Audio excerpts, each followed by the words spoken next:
This is the lateral lunge with an eversion focus. So we need a ramp, or you can use a wedge, but ideally you want your whole foot to be flat on whatever surface that passive side is going to be on there. So we have a 15-degree wedge. That's generally what you want to have. You could go to 10 potentially.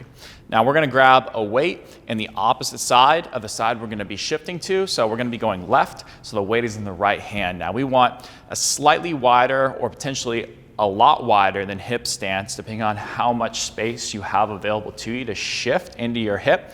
Generally, the more stiff you are, the wider stance you need. And if you have more space, then you're gonna have a relatively more narrow stance. So right about here is good for Trevor.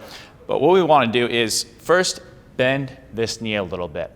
And we wanna find the foot contacts of the inner heel and the first metatarsal head on both sides, but particularly on the side that we're going to be shifting to. That doesn't mean we lose the outside foot. That's just where our bias is. And on that side, we're going to be using that because we're going to be pushing into that ramp with that leg as we start to shift into this left side right here. So Trevor's going to initiate that by, again, pushing with that right leg, and he's going to reach that kettlebell for the inside of that big toe right there. He's going to feel a little stretch in the back of his left hip, and he's going to come up. So notice how in that bottom position, this is more of a hinge than it is a squat. He's got a pretty vertical shin angle right here, and he's got his hip in this bottom position in line or slightly outside of his knee.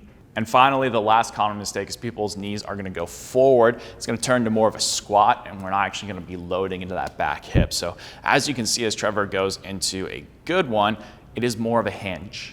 And if you're doing that well, you're going to feel stretch in the back of that hip.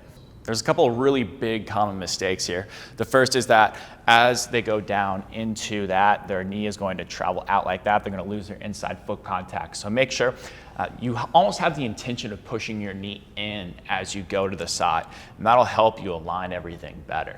The second thing is that people don't actually shift their hips, they just turn them.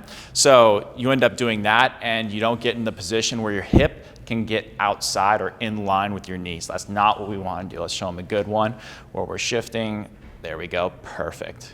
Another option you could do if you need more load is an offset but bilateral load. So we have a slightly heavier weight in the side that's opposite of that stance leg, and a slightly lighter weight in the side we're going to. So as Trevor goes into it, he's going to keep that intention to get the heavier weight to go towards that inner foot, and the other one's just kind of hanging out by his side there.